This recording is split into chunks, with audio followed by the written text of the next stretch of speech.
مینا کے اندر ایک شخص اپنا سامان لے کر جا رہا تھا۔ اسے ایک شخص نے لوٹ لیا۔ جوان تھا جس کے اندر کعبہ کی حرمت نہیں تھی۔ اس نے اس بزرگ کے ہاتھ سے وہ تھیلا چھین لیا جس تھیلے کے اندر اس بزرگ کی ساری پونجی تھی۔ جو سامان وہ حج کے لیے لایا تھا وہ سارا اسی تھیلے کے اندر تھا، اور وہ تھیلا وہ جوان لے کر بھاگ گیا۔ لیکن اب تھوڑی دیر آگے جاتا ہے تو وہاں جا کر اس کی آنکھوں کی بینائی ختم ہو جاتی ہے۔ اس کا سر چکرانا شروع کر دیتا ہے، وہ پریشان ہو جاتا ہے اور پریشانی کے عالم میں کہتا ہے لوگوں میری مدد کرو۔ جب لوگ قریب آتے ہیں وہ ساری بات بتا دیتا ہے کہ میں نے پیچھے ایک بزرگ کا تھیلا چوری کیا ہے، اس ولیے کا بزرگ ہے، اس سے جا کر معافی مانگو، مجھے اس کے پاس لے جاؤ، میں خود معافی مانگوں تاکہ مجھے معاف کرے، میرے بینائی واپس آ جائے۔ اب وہ اس کی مدد کرتے ہیں کیونکہ حج کا موقع ایسا ہوتا ہے کہ لوگ ایک دوسرے کی مدد بہت کرتے ہیں۔ اب جب اس کی مدد کی گئی تو کیا ہوا کہ بزرگ کے سامنے گئے، بزرگوں سے بات کی کہ آپ کا میں نے غلطی سے تھیلا چوری کر لیا ہے، مجھ سے خطا ہو گئی ہے، آپ مجھے اللہ کی رضا کے لیے معاف کر دیں۔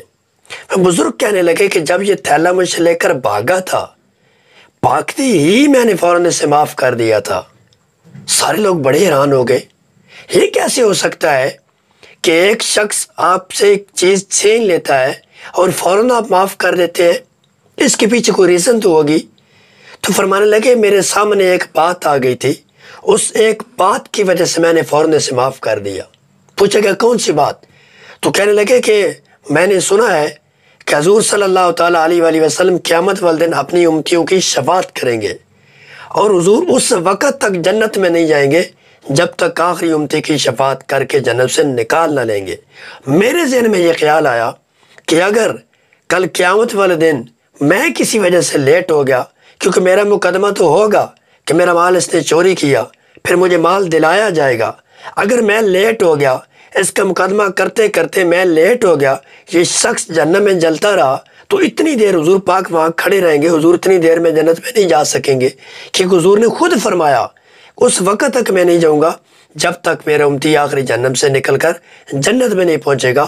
بس اس وجہ سے میں نے معاف کر دیا تاکہ وہاں میری وجہ سے دیر نہ ہو جائے۔ اللہ اکبر!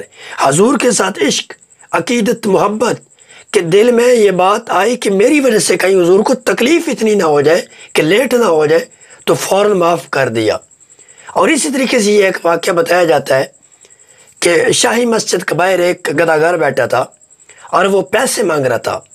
وہاں کیونکہ سیرگاہ کے طور پر لوگ آتے تھے، ایک انگریز آیا تو وہ وہاں سے گزرنے لگا تو جیب کے اندر ہاتھ ڈالا تو اس کا بٹوا وہاں پہ گر جاتا ہے۔ اب جب گرتا ہے تو وہ گداگر بیٹھا تھا، اس نے اٹھا لیا، لیکن رش ہونے کی وجہ سے وہ انگریز چلا گیا۔ اب جب اس گداگر نے بٹوا دیکھا اس کے اندر بہت زیادہ مال تھا، یعنی کہ اسے معلوم ہو رہا تھا، اس نے کھولا تک نہیں، باہر سے لگتا تھا کہ اس کے اندر ہیوی اماؤنٹ ہے۔ اب وہ وہاں پہ بیٹھ گیا کہ کہیں سے وہ واپس آئے تو اسے واپس کر دوں۔ کچھ ٹائم کے بعد، یعنی کہ کچھ دن گزر جاتے ہیں، وہ وہیں پہ بیٹھا ہے، روزانہ آتا ہے، شام کو جاتا ہے، بٹوا اس کے پاس ہے لیکن نظر نہیں آتا، وہ کسی اور دروازے سے نکل جاتا ہے۔ کچھ دنوں کے بعد پھر وہی انگریز آتا ہے تو یہ اسے روک لیتا ہے، کہتا ہے یہ میری بات سننا۔ انگریز کہتا ہے بتاؤ۔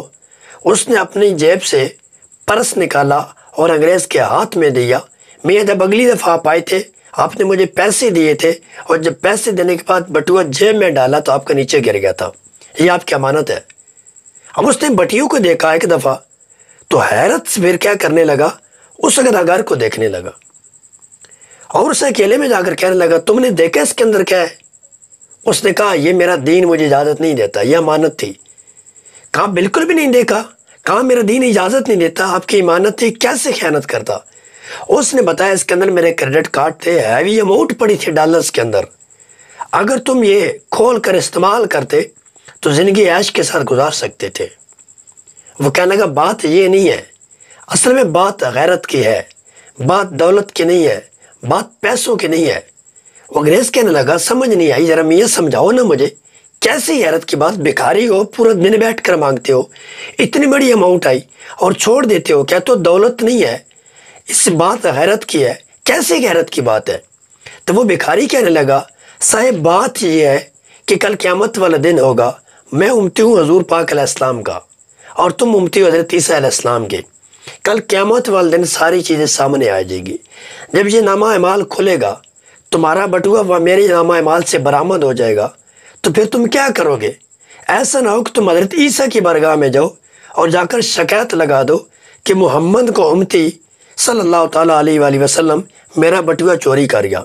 تو جب آپ کا نبی حضرت عیسیٰ میرے نبی کے سامنے آئے گا اور جب کہیں گے کہ یا رسول اللہ آپ کی امتی نے میری امتی کا بٹوا چوری کیا ہے، لہٰذا مجھے سے حساب چاہیے، تو بتاؤ نا پھر میرے نبی کی آنکھیں جھک نہ جائیں گی؟